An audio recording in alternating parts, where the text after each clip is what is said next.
Walker is a successful Toronto lawyer. After working for a firm for several years, she opened up her own firm and has never looked back. Since then, she's won multiple business and legal awards. In our interview, Tanya shares the fact that she's always known her value and how she's used tools like mentorship to help to set herself up for success. I think you're going to learn a lot from the interview with Tanya. Check it out. I'm very excited this afternoon to have Tanya Walker as our guest at My Lemonade Stand. So Tanya is a lawyer who also has a commerce degree. And after working in the corporate world, she got her law degree and practiced for 2 law firms before opening up her own successful practice, Walker Law, which specializes in commercial litigation. Then in 2016, Tanya became the first Black elected female bencher from Toronto on the Law Society of Ontario in its 225-year history.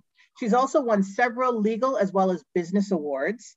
And as I researched Tanya's story, I found a number of successful strategies that she's employed in her life that's been helpful to her professionally that I think is going to be really useful to the folks who listen to My Lemonade Stand. So I'm very happy to have you this afternoon. So welcome, Tanya.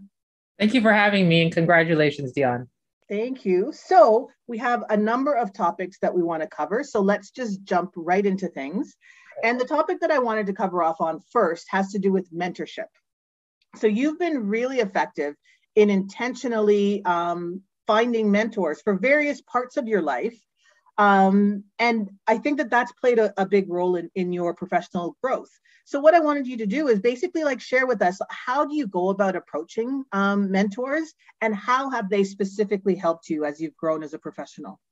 Sure. So how I've approached mentors is that I recognize that there are tons of people who want, that one specific mentor. And then, so I have to stand out from everyone else. And usually mentors may be drawn to help me because a part of me reminds them of themselves. So that for me, it was consistency. So one of my mentors, he saw me at the gym, on the treadmill, 6:30 in the morning for a year or two. And then he said, you started chatting with me a little bit more. And I'm like, would you like to mentor me? Are you interested in mentoring me? But it took consistent interactions with him for him to feel convinced that I should be a mentor, or even a champion, which is one level up. Those are the people that not only mentor you, but tell everybody that in the world about you. And so I think it's important for us, in the sense, the world that we feel sometimes a sense of entitlement, that we're not owed anything from anyone. No one has to mentor us. We have to kind of sell ourselves and demonstrate to someone why they should mentor us, why they should believe in us. And so the first mentor that I can remember is when I was involved in the internship program after third year of my commerce degree at McMaster. And I worked at Celestica for 6 months, and I was assigned a mentor. And I thought to myself, what do I need a mentor for? I know everything. I'm 23, 24 years old. And so that mentor that was assigned to me just taught me something really small, which is, he made a remark about liking a banana muffin. And I was invited to a meeting. So I said, I'm going to bring a banana muffin for him. And I didn't know that wasn't appropriate. And then he said, well, if you happen to be taking the banana muffin to your desk for yourself, that's okay. But if you're taking a muffin for someone who wasn't even invited to the meeting, that's why they're going to look at you kind of weird. And I thought to myself, my goodness, I don't know anything.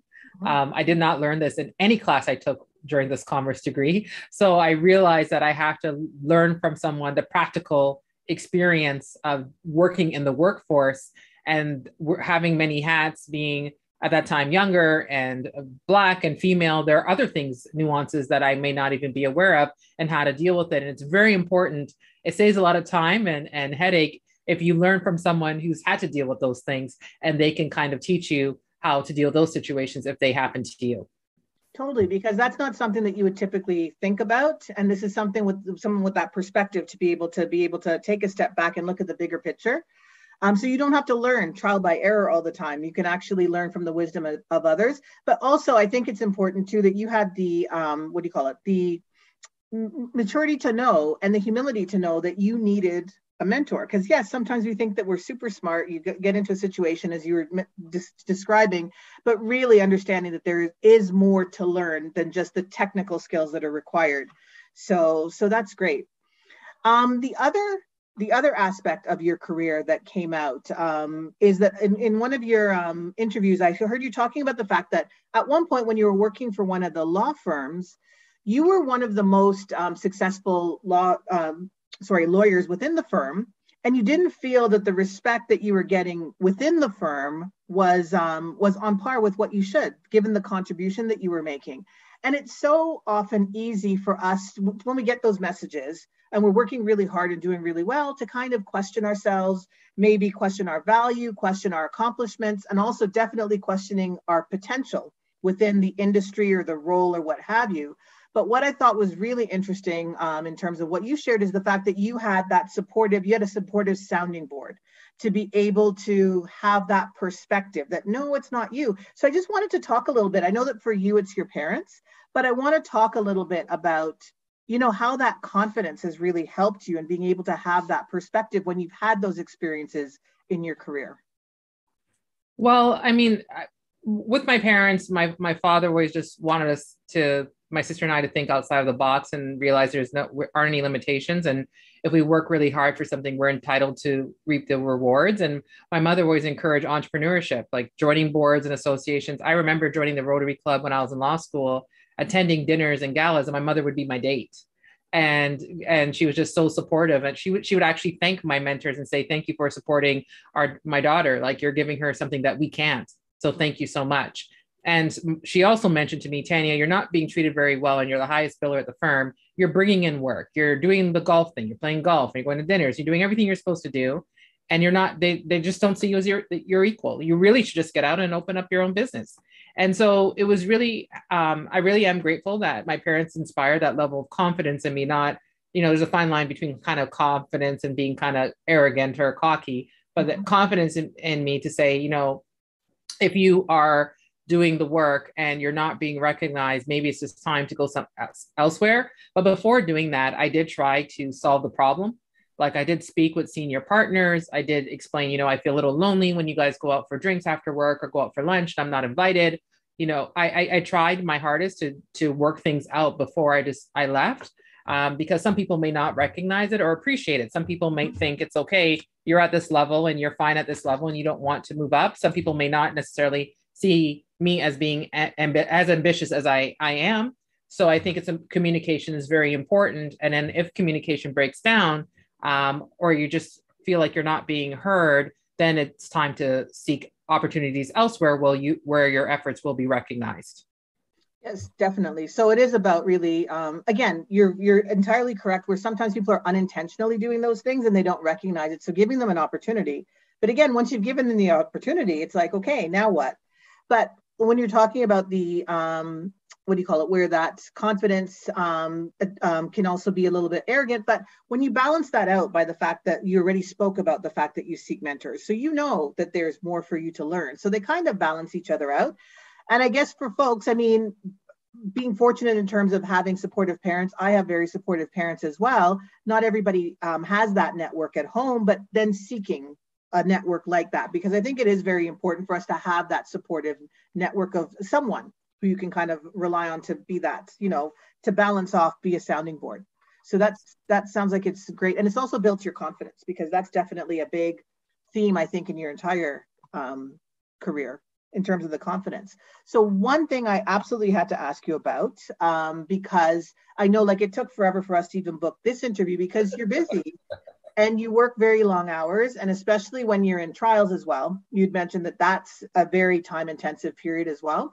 But again, law is your passion, right? So yes, it's the intense hours, but this is also, I'm doing what I love to do. And on top of that, this is my own firm as well that I'm working for.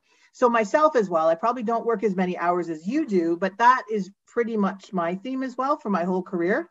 And for the most part, I enjoy the stuff that I do as well. Not everything, like paperwork will kill me, but I enjoy most of it. And I find that a lot of times people, if they hear me working on a Sunday afternoon, it's like there's pity, oh, I feel so badly for you. And the way I always look at it is there's so many people who are looking for their passion. And for us to kind of have it, that's not something to be, you don't need to pity us for that. So what I wanted to talk to you about is just how do you manage that? And as well, I can't miss the fact that we're also moms. So that brings another layer on top of that as well. So how do you manage that? How do you navigate it? Do you find that sometimes, you do get the comments about the amount of time at work? And also, how do you take care of yourself? Because that's how we're able to work these long hours and be as dedicated, is because we also balance it out by taking care of ourselves. So that's a very, very long-winded question. There's a lot in there, but if you just wanted to share kind of like what your experience is and how you navigate those pieces. Sure. I mean, I could start off with an example. A client, older male client, said to me on a Sunday afternoon when I was working on his file, please go thank your husband for allowing you to work today. And I just thought to myself, the way the gender roles are typically in society, it just doesn't work with who I am. And so people may not recognize that. So I think, the way that I deal with working the hours that I have to work, and I love what I do, I can't see myself doing anything else, is that I surround myself, again, with supportive people. My husband's very supportive. My parents are very supportive. And if you're not supportive, it would be difficult for me to have you like in my circle. I think it's also another thing is about recognizing the gender norms in our society and not feeling guilty for not meeting those norms. There's nothing wrong with it. But you and your partner, you and your household should define your own roles and see if you guys can stick with it. But I don't think you should feel guilty for doing something that you really enjoy. I think in terms of how I kind of do it all, I think it's very important to have self-care. Love yourself. You can't expect someone else to make up for something you lack. Like if you're not happy, you're not necessarily going to find someone to fulfill your happiness when you should find that in yourself. Mm-hmm. And sometimes there's too much of a dependency on that. But I think self-love is very important, and self-care. So if you take time out for yourself, you take care of yourself, then you can take care of the tons of other things that you have to take care of. So that could be, it's difficult, especially, I remember when I opened the business, it was really difficult, but trying to get enough sleep, trying to get exercise, if you take time off to really unwind, try to really unwind and just stay away from it all. Try and even just take a few minutes a day for yourself. Like I drive into the office, my physical office, I'm here at least once a week. And today is freezing. It's like -17. And I just thought, you know what, I just need a little break. And so I went and I got my lunch. I didn't walk in the path. I walked above ground. It was like 10-15 minutes, but it felt really cold, but it was just nice. Like to have that 10-15 minutes to myself, just to walk and get my lunch. And to me, that's part of self-care, just taking a break from it all and knowing when you're at your max, or when you just need to take a break and come back and recharged, and then you could be more productive. So I think that's what I do in terms of being able to do what I do without worried about the guilt, and also being able to have enough fuel in my engine to keep going. Mm-hmm. Totally. So, and I also see them linking together. So for example, in the beginning, when you were talking about the fact that the traditional gender roles, and not really caring about that. And it's like, okay, this is kind of just the way that I'm built. So again, that to me goes back to the confidence. And I know that you've talked a lot about how confidence has been instilled in you through a lot of experiences you've had with your family growing up. So, and how important that is. And that's where you also have supportive people that we talked about before, who would tell you, to reinforce and be supportive around that. And then the other thing too, just from my experience with mentors as well, is with some of those types of things as well, that's when mentors really come into play, because they have the perspective, right? So when you might be questioning something, this is where your mentors are able to give you that perspective, share with you what their experience has been and how they managed it. And it gives you, a broader perspective on some of those challenges. So yes, so it's kind of like all going full circle and coming together. The other question I did want to talk to you about is, I know that you're because again, we're talking about you as a professional, but you're also a business owner. So you have a team of professionals who work for you. And that's a skill set in and of itself as well, managing people, building your team, managing your team, engaging your team. And I know that you're very committed to having a great culture. So I just wanted to talk a little bit about, why that's so important to you, and what are some of the strategies that you employ within your organization to be able to foster like high engagement? Well, one is my mentality. I don't actually think of the team as working for me. I think of the team as working with me.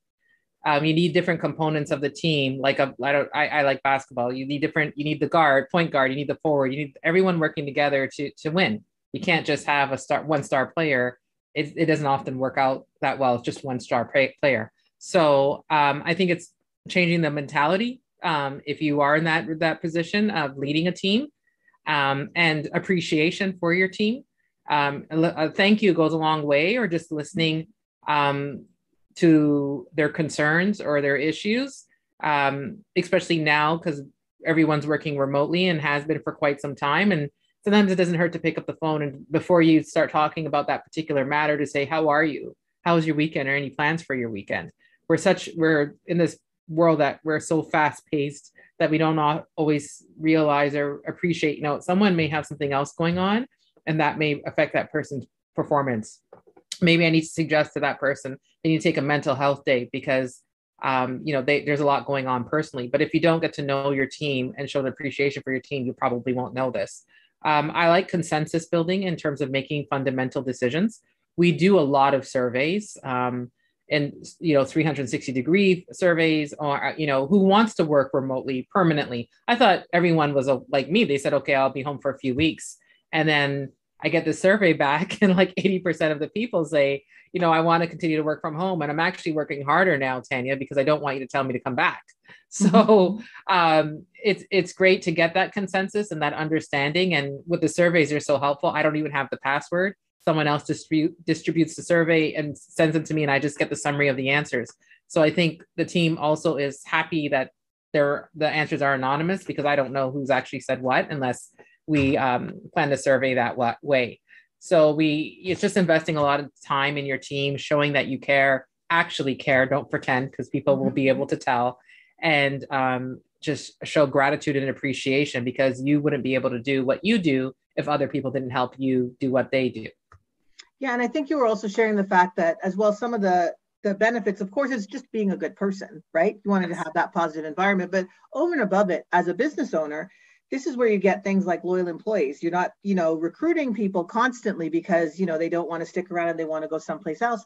And also, it sounds like from the engagement, just having better ideas. Like when people know that their voice is heard, it's not just, certain people at the top. The more senior people are the ones who have a voice, that everybody has a voice. I could imagine how all of that kind of factors into it being a more collaborative, empowered, engaging environment.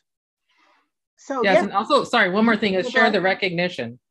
Yes. So like if I do a TV appearances, if something is published, and someone has helped me do the work, then I try to recognize them. And I should say, Marley Annette, thank you for helping with these answers to the questions. But it's people like to be recognized and appreciated. So it's also keeping that, but some people don't. So you have to kind of cater. Some people are very private. So you have to just kind of cater to that individual if you can. But that's where it comes back to, you were talking about getting to know your staff, right? So the folks who won't feel comfortable with that versus the ones who are cool with it.